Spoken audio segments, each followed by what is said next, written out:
Hello everyone, welcome back. This is a new lecture in your course Git and GitHub by Avionics. My name is Ahmed, and in this section we are discussing an introduction to Git and GitHub and version control systems in general.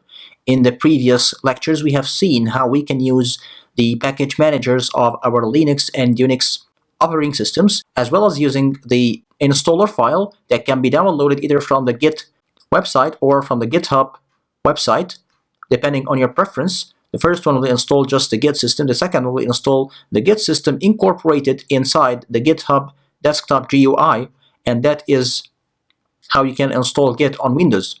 However, at the end of the lecture, we have seen that different versions and different operating system types install different versions of Git, and that might be a problem if you want to grab the latest or a specific version of Git that does not get grabbed automatically by your package installer or your package management system. So for that reason, we can install Git right from the source. As mentioned earlier, we are going to use Oracle Linux 6.8 as the example system in our course. So we are going to connect to this machine. It is 192.168.1.97. I want to connect to it using SSH because this will provide a better output for the screen. So let's clear the screen, and the first thing I'm going to do is that we are going to remove the Git that we have just installed in the previous lecture in order to install Git by compiling it from source code. To do that, the first thing we're going to do is that we will have to download some prerequisite packages that need to be present on your system before you can compile Git from source. So we're going to use this command.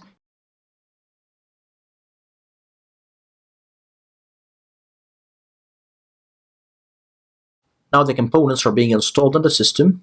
Okay, the next step will be to download the latest or the desired version of the Git source code from either kernel.org website or from GitHub. So let's have a look at kernel.org, and let's have a look here at the latest version. We have here several versions. Let's click on last modified to order them by date.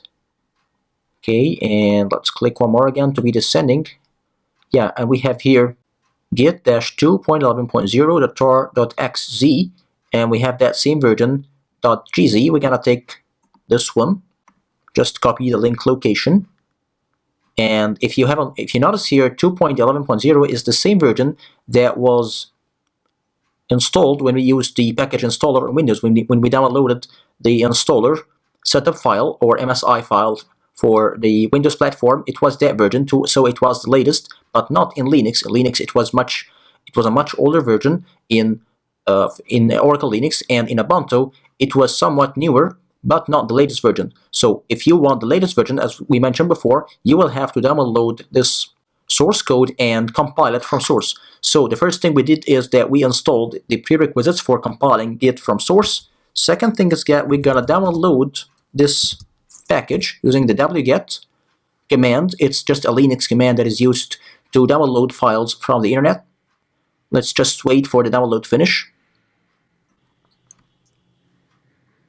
Okay, now the download has finished. Let's just untar this package using tar-xvf. Okay, and it has a lot of files. Let's cd inside the directory. However, before we can compile this, we just need a couple of more packages. And to install those packages, we are going to need to enable the EPEL repository. If you've been working with Red Hat variants for a considerable amount of time, you will be familiar with the EPEL repository. It's just another source of packages that must be enabled on a Red Hat variant in order to receive additional packages and additional files that are not normally released by the official Oracle Linux or Fedora or CentOS mirror websites. So after enabling the EPEL, let's install those two packages because they are needed for documentation and other necessary features of Git.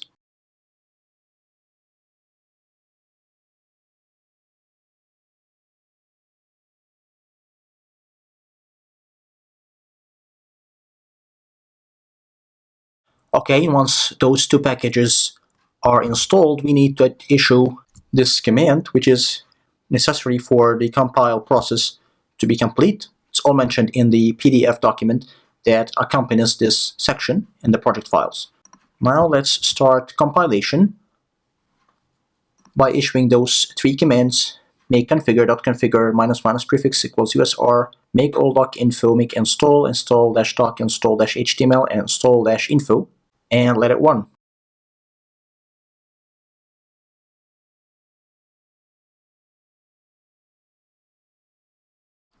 Okay, now the compilation has completed. Let's clear the screen and let's exit that directory. And in order to make sure that it has been correctly compiled, let's run git --version. And as you can see here, Git has been compiled and it has the latest version as the time of this recording, which is 2.11.0. So that proves that we can not only install Git using the package manager, but also we can compile it from source, and this can be done on any system of the described systems in this section. And that concludes our section. We have successfully installed Git on our example system, and we'll be using this Git version in the subsequent sections of this course. My name is Ahmed. I hope you enjoyed this section, and see you next.